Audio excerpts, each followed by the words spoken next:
at 8 p.m. local time. Now, the body was recovered in Khan Younis by Islamic Jihad and Hamas forces. With this handover, only 3 more hostage bodies would remain held in Gaza. Since the ceasefire agreement came into effect on October 10th last month, Hamas has released all 20 living hostages and returned 24 of the 28 deceased captives remained so far. In response, Israel has exchanged these remains with the bodies of 360 Palestinian militants held in Israeli custody. Meanwhile, in Tel Aviv, families of deceased hostages have expressed hope for closure as the process of hostage body transfer progresses. They have acknowledged the progress made, but remain troubled by the painful wait for the remaining remains to be returned. Let's listen to few family members who express their thoughts on the Gaza ceasefire and ongoing hostage transfer. שזו זכות שלנו, שזה מגיע לנו לסיים את הפרק הזה, לשים איזה סוף לסיפור הזה, לדעת שהדבר הזה שקרה בשביעי לעשירי נגמר. קודם כל, זה נגמר. זה התקפת הטרור הזאת שחטפו את רוב, והרגו אותו, וחטפו אותו, וקברו אותו, והחביאו אותו, הדבר הזה נגמר. לא ימשיכו הלאה לשום נושא הבא, לפני שיחזירו את כולם.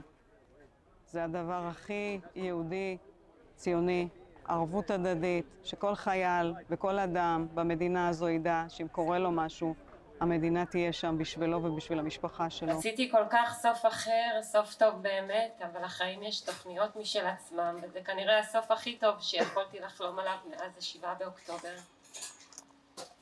לדעת שאתה פה נותן אוויר לנשימה שנעצרה בשנתיים האחרונות, כמו משימה אינסופית, ואני רק בורג קטן במערכת ההפעלה של חזרתך הביתה. We have also managed to gather insights into the challenges that the Israeli forensic doctors have faced while examining the remains of deceased hostages in Gaza. Let's listen in. יש כאלה שהיו כבר קבורים שם בתוך שק קבורה. במקרה כזה, אז זה לא שלד.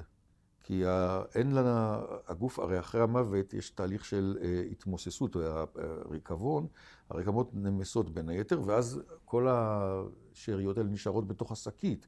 אז זה בעצם עיסה שבתוכה יש רקמות, יש עצמות. במקרים שקוברים בתוך האדמה, אז יש לנו נוזלים לאן ללכת, ואז מה שנותר אחרי שנתיים זה בדרך כלל שלד. Now for this discussion, we welcome Matti Zweig. He's a geopolitical expert, joins us live from Tel Aviv. Thank you very much, Matti, for joining us again. Good to see you. Matti, now looking at this, what is the status of ongoing transfer, and how does this ongoing transfer or slow ongoing transfer of hostage bodies affecting the Israeli-Palestinian diplomatic landscape? Well, as we said in the past interviews, I mean, there were a lot of delays. And these delays, every time they were with different excuses from the Hamas side, because Israel gave all the prisoners and everybody alive, not dead, that they say they are going to give to Hamas. And since the last month, there are all the time these delays. Today, finally, they are going to give the rest of the deceased soldier that was in the hands of the Islamic Jihad, that is apparently another group, and they say that they didn't know where he is, and now they know where he is, and Israel thinks that they know also at least 2 of the last 3 that they are going to stay in their hands to really close this sad chapter of the history of Israel and the history and the conflict with Gaza. I mean, you have to understand, this is, for the families, a terrible waiting game. They are all the time really playing with their feelings and playing a psychological war that is not leading to anything, because the society in Israel is even more and more sad and angry about this. And from the Hamas point of view, they are just, you know, having more and more time to be in lines, because now they are going to enter phase 2 very soon. And in phase 2, they have to dismantle themselves and that's what they fear the most. So they have to start to understand that they finish the part of the military struggle, and they have to be part of maybe in a second phase of interim government that is going to be with Palestinian bureaucrats, with a lot of people from many countries in the world. I want to add also that this a very hard thing is that the Turkish soldiers, they want to enter there, and Israel is completely opposed. So this is one part of the group of the countries that they are trying to implement the phase 2. They are facing also conflict with Israel, not only with Hamas.